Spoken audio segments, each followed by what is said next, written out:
Porter Wren is a dedicated tabloid columnist who specializes in selling scandal, tragedy, and murder to the public and has recently come to the limelight after having found a missing girl when the cops had failed. Yet he maintains a quiet, protective life with his surgeon wife, Lisa, and their 2 children in a secluded home. Little did he know that his life was about to be changed forever. One evening, he attends a lavish party hosted by Sebastian Hobbs, the wealthy mogul who has recently acquired the newspaper, and it is here that Porter is approached by a seductive stranger named Caroline Crowley.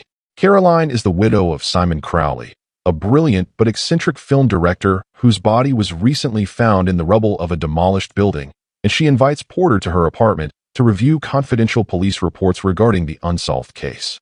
She claims to need his investigative skills to find the truth, but Porter is soon called by Hobbs's secretary, Walden Campbell. To Porter's annoyance, Hobbs does not utter a single word and only whispers something to his minions, making Porter feel unwanted. A frustrated Porter leaves with Caroline, and the 2 head to her apartment. The invitation still stands? Yes. Where she hands him the investigation summary of the case along with some jade shards found in the site of death. He believes that when top detectives could not solve the case, he stands no chance of solving it. But she insists that he is capable enough, as he managed to find the little girl some time ago. Next, she tries to seduce him, but he leaves, leaving her alone. Could I have my coat, please? Next morning inside his office room, he picks some candies, but coincidentally, he finds the message, "Opportunity only knocks once," written on the wrapper. This sparks his excitement, and he ends up calling Caroline, deciding to meet later. Inside her apartment, the duo talk about her first encounter with her late husband, Simon, inside a cafe. She was new to New York, and the 2 immediately hit it off. Feeling the spark between themselves, Simon proposed her for marriage, and she said yes, without hesitation. I want to marry you. Yes. Jesus, God. Porter is fascinated to know that she agreed to marry someone just after talking for a few hours, but is even more shocked to learn that the next day, Simon had sent her an engagement ring along with the video, which contained a marriage proposal. Post seeing the video, he prepares to leave, but she interrupts. Trying to remain faithful to his wife, he leaves, Let's go. but soon realizes that he forgot his car keys in the room. He re-enters her apartment searching for the keys, but slowly tiptoes to the shower, and to his amazement, sees her pleasuring herself. One thing leads to the other, and passion ignites, and the 2 make love. Opportunity really only does not once. He returns home and acts as if everything is normal, and also lies to Lisa about his busy work life. That day, while sitting at a cafe, Porter sees a suspicious man looking at him, but ignores him without giving it much thought. Caroline soon reaches there, and invites him to a bank vault where Simon used to keep all his precious videos in the form of memory cards. Each video was of emotional importance to him, and he never copied them, making them unique and irreplaceable, and hence this time, asks Porter to investigate, hoping that he would find a clue about his death. I'm not staying. I'm sorry. I've seen them all so many times. It's exhausting. Porter begins digging into Simon's past, discovering that the director was an obsessive voyeur who filmed every aspect of his life and often subjected Caroline to cruel psychological games. Post exiting the bank, he sees the same man from before, following him, and this time, he decides to confront the stranger. To our shock, he starts running, and Porter gives chase. But unfortunately, he gives him the slip. Almost immediately, he gets a call from Mr. Hobbs, asking him to meet immediately. Porter visits his office, and there, Hobbs reveals his knowledge about his affair with Caroline.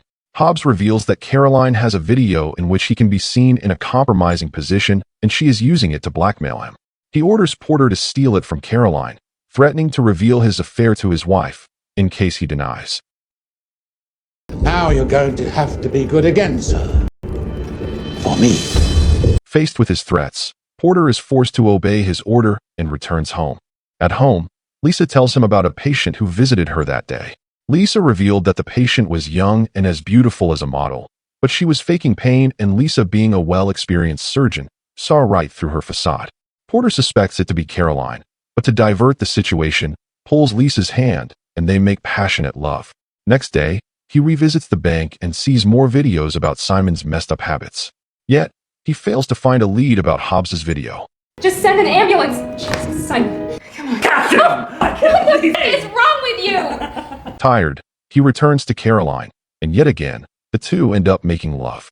Porter then asks her if she had visited his wife, and Caroline confirms his suspicion. In a threatening tone, he warns her never to go near his family again, showcasing his desire to remain with his loved wife. Post that, he bluntly asks her about the video she is using to blackmail Hobbs, but she denies doing any such thing. In a shocking twist of events, it is revealed that Simon had dared her a challenge as per which he will have to hold the hand of someone just as they die, and in return, she will sleep with someone most unexpected. I want you to have sex with someone most unexpected. To keep her end of the deal, she visited a hotel to look for her target, and coincidentally, Hobbs entered the building at that very moment. She wasted no time and approached him while keeping the recording device on a table. Slowly, she seduced him and they ended up making love. Porter's frustration grows when he learns that Caroline is not able to find the scandalous video in Simon's collection. While returning home, he is confronted by Hobbs's goons who ask him for the video card, but when he denies having it, they give him a good beating.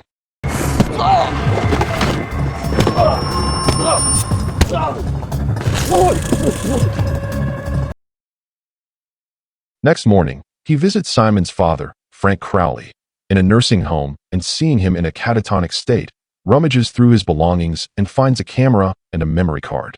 But soon, he gets a call from Lisa, and to his horror, learns that his son was shot inside his home.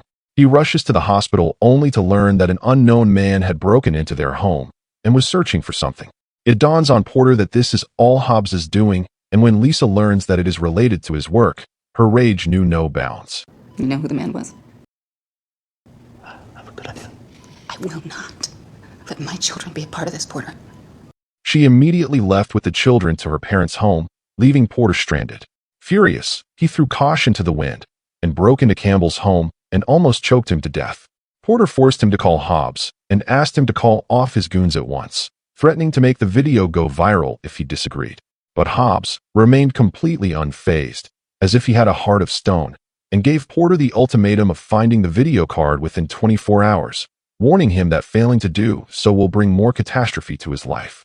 With the clock ticking against him, he plays the memory card recovered from Frank's room and sees Simon having a heartfelt conversation with his father along with the caretaker, Mrs. Siegel. He tracks down her address and sneaks inside her home. There, he finds invoices of $5,000 addressed to Hobbs's company and realizes that it must have something to do with the scandalous videos.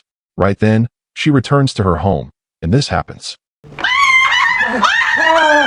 out! Get out! I'm calling the police! He manages to pacify her, and they sit down for tea. It is revealed that her son Michael and Simon were childhood friends, but after he passed away in an accident, she brought up Simon as her own son. To repay this kindness, he wanted to ensure her financial stability in her old age. In a shocking twist of events, it is revealed that Simon had made copies of that video and handed all of them to Mrs. Siegel, advising her to bill Hobbs's company and send him memory cards whenever she was in need of money. The innocent lady did not even check the contents of the cards and hence was oblivious to the chaos she was causing. In it, we see Caroline seducing Hobbs, and he soon gives in. But to our shock, we learn that in the early days of his adulthood, Shaw had once visited a harlot, but while returning, he was attacked by some sailors who had butchered his manhood. Hit by this shocking revelation, Caroline also revealed her childhood trauma caused by her stepfather, but the audio was too faint to understand what she was saying. Post this, they make love, and she records the entire affair in the camera kept nearby. Porter then delivers the card to Hobbs, and when questioned, he reveals to Hobbs that it was in fact Mrs. Siegel who was sending those videos as per Simon's instructions, and Caroline had no part in it. But in return, Hobbs gives him a key which his men had recovered from Caroline's home and requests him to solve its mystery. Although he had enough troubles in his life, Porter just could not let go of the mysterious Caroline without solving this last puzzle. He visits the gatekeeper of Simon's rundown building, and from him, he gets to know that the cops never searched the basement, as it was buried under rubble. Not willing to give up, he called in for some extra hands, and after some digging, got inside the basement. To his shock, he finds a camera fixed to the walls, and inside it, a memory card. Slowly but surely, the entire mystery unravels. Simon had brought Caroline to the building, and using the elevator had brought her to the upper floors. Caroline wanted to leave, but Simon brought out a jade horse which was gifted to her by Hobbs, which was valued nearly $2 million. It turns out Simon got jealous as Hobbs had gifted it to her after learning her childhood secret. Simon wanted her to reveal her secret, but when she denied, he did this. Jesus, what the? Post this, he proceeded to lock a padlock around her ankle, and to make matters worse, he swallowed the key. The chain was tied to the elevator, and it was slowly pulling her down. Panicked and not willing to die, she grabbed a shard of the jade horse and punctured his throat with it. I want everything! And? And post his death, she opened his abdomen and retrieved the key to her freedom. Having learned the truth, Porter confronts Caroline, but she pretends to be ignorant about her husband's death. But as soon as he presents the copy of the video card, her demeanor changes, and she is forced to confess her crime. But a final question still remains. What was her childhood secret? Having nowhere else to run, she revealed a horrifying memory. During childhood, her stepfather used to violate her behind her mother's back. In return for keeping it a secret, Caroline wanted a horse, but even after months had passed, he did not fulfill her wish. One day she threatened to expose him, and reluctantly, he took her to a ranch. There, she found the horse of her dream, but to our horror, he shot the horse, killing it right in front of her eyes, as if making it clear to her that she may suffer the same fate if she opens her mouth.